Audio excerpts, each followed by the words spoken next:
Hi, I'm Dan Rigler from Apothecary's Garden, and today I'd like to talk to you about Propolis, what you need to look for, how to identify the right quality, and how to save yourself a lot of time and money. Because often when we explore new materials in the apothecary arts, whether it's for perfume, incense, medicine, cosmetics, or any other area, soap making, candle making, we're entering virgin territory.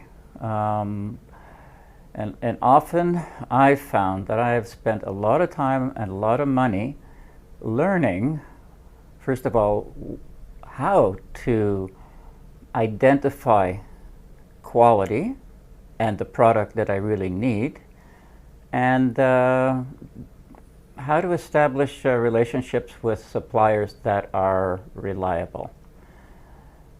So, Propolis. Bees, we've had a relationship with bees for tens of thousands of years.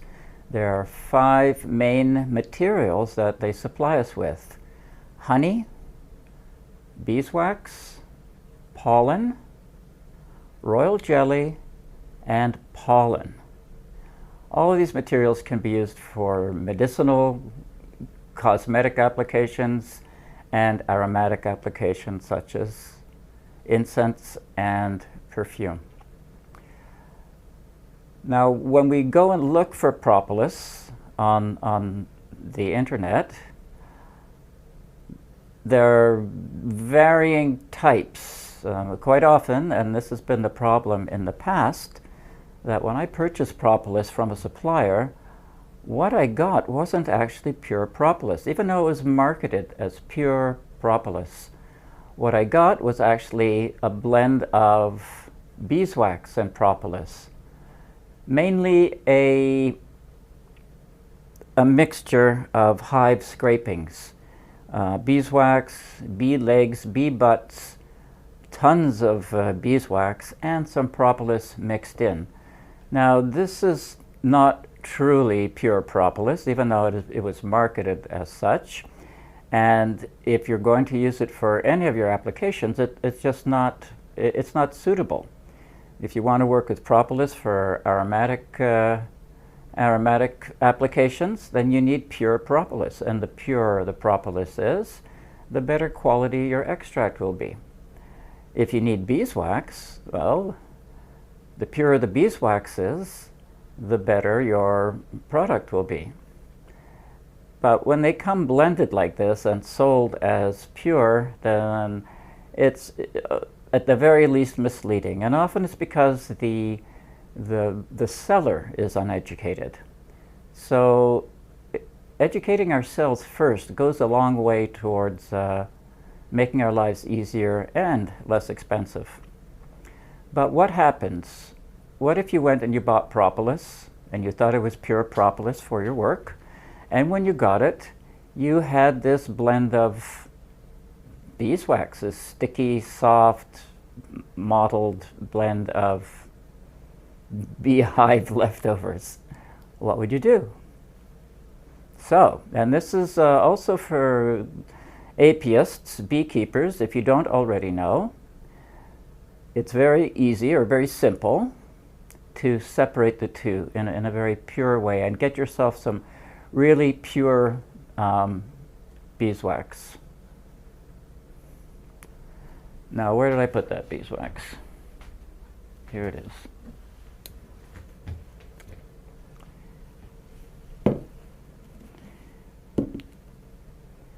Here we have beeswax that I separated from what I purchased as pure propolis.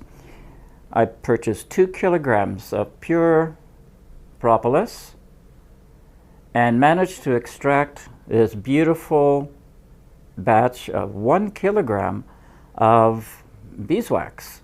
Very fragrant, beautiful stuff, but smells like beeswax. It doesn't smell like propolis, and that's the way it's supposed to smell.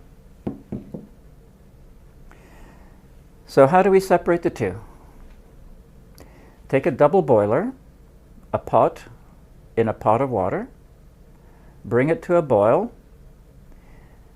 Put in all of our mess. I did it in a beaker, which is quite handy because processing this material in a beaker, it allows you to see exactly what's happening.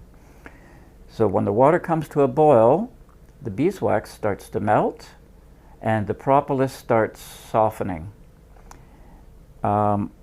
Mix it as long as you like, and when it's all softened or melted, let it sit. Let it sit and sediment in the beaker for as long as needed until you see two clearly separated materials. The beeswax will float on top and the propolis will sit in the bottom. So that's a quick and easy way. Even if you're a beekeeper, it's a great way to add value to your products. You get more pure beeswax to sell, and you get a pure propolis that can be used in many different ways. When it's melted, when it's liquid and separated, it's easy to pour off the beeswax. The beeswax is more liquid, more mobile, and it comes off quickly, while the thicker propolis stays behind for the most part. Now, once the beeswax is poured off, you have to quickly remove the propolis, because as it cools, it will solidify quickly. It'll get very sticky very quickly, and you need to get it out of your beaker before that happens. So while the propolis, after the beeswax is poured, and while the propolis is still fairly mobile, get a stick, a spoon, a spatula. Rubber spatulas, silicone spatulas work particularly well if you can find a fairly firm one, and scoop out all your propolis.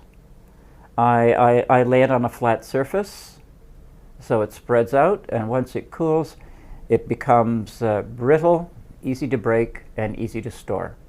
And there you have it. So if and when you ever look for propolis to make a product, to make an extract, keep this in mind, and now you know what you need to look for, and you know what you need to do if you don't get what you're asking for. I hope you benefited from this. If so, give me a like, and come back again and see if there's something else of interest I can offer you. Bye for now.